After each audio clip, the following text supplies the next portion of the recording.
In this quick video guide, I want to show you how you can use the bevel tool in the modeling tools in Blender.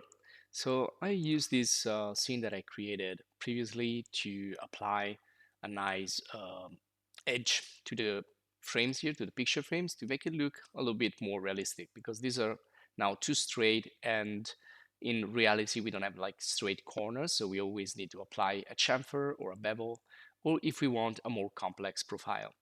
So let's start with the simple example here. I'm going to create a new general file in Blender, and let's see where you can access the tool first of all. So you need to go here and change from object mode into edit mode. And by the way, if you're not expert and you are a beginner in Blender, you need some help, you can check the other video guides and the courses in the channel. So right now I can select the points of my object, and then we have the edges and the faces. Now the bevel works with the edges and with the faces. If you select one edge, you're gonna have this effect. So let's get the bevel tool that is here on the toolbar on the left. So we'll select bevel, and this yellow dot will appear. So I need to click and drag with the left mouse on there, and that's gonna cut the corner. As you can see, it's a straight cut. This is called chamfer also, like in Rhino and in other software. So this is the first thing you can do, just cut a corner. If you hold the shift key and select more, you can cut two corners, leaving the other two intact. Then I can cut three, and then I can cut four. Now if I select four edges or borders, this is like the same thing of selecting an entire face. So you can also go directly here in face selection, select a face, click on the yellow dot, click and drag.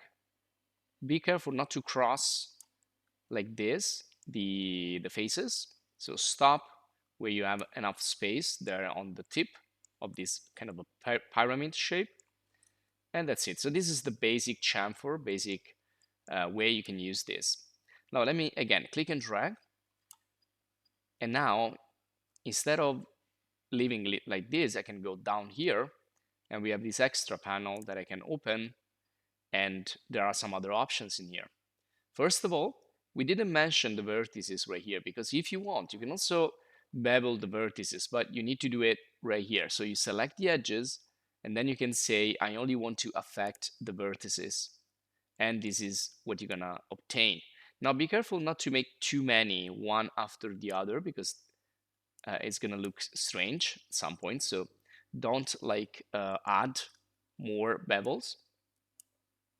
So just apply one, choose what you want to do here, and then work with the parameters. Now there are other options for the width. Now the width is the amount of cuts that you want to give to your corner, and we can also see how this is working from a side. So you can see that it's leaving the general size untouched, and it's like creating here the cuts in the corners. But you can change. Then you have width, you have depth. So you see it kind of changes the parameter, but everything stays so far right there. So this is percentage and absolute.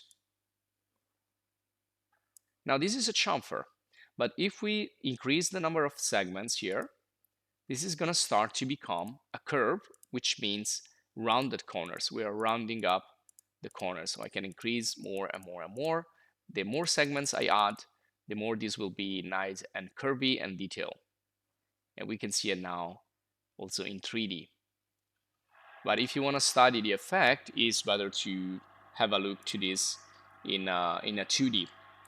And then I can change the shape. You can see I can make it convex, or I can make it more concave or convex right there.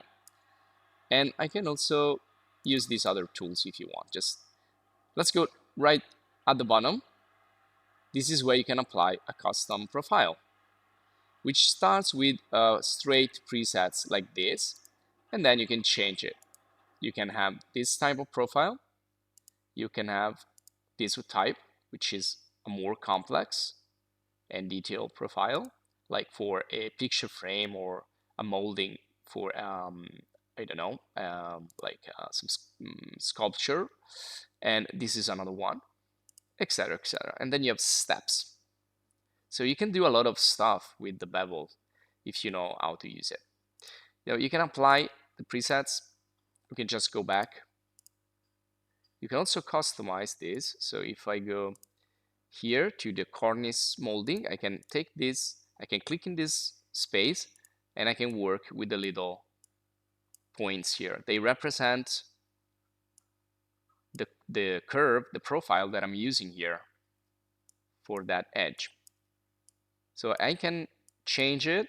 I can also select one of these points and press X to delete it. So I'm going to simplify it. I can also take one of these and change the type. So you have 4 different types. You have auto handles, which is going to automatically smooth. Then you have a straight corner. Then you have a Bezier, which has 2 handles that are separated. So you can create like a pike like this. Now, if you want more details, you should add more segments here. The more segments you add, the better this will look.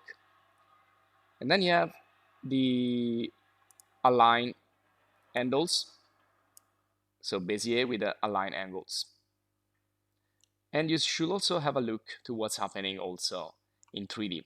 Now, in another video guide, a previous video guide, we created picture frames like this, and we inserted a picture inside.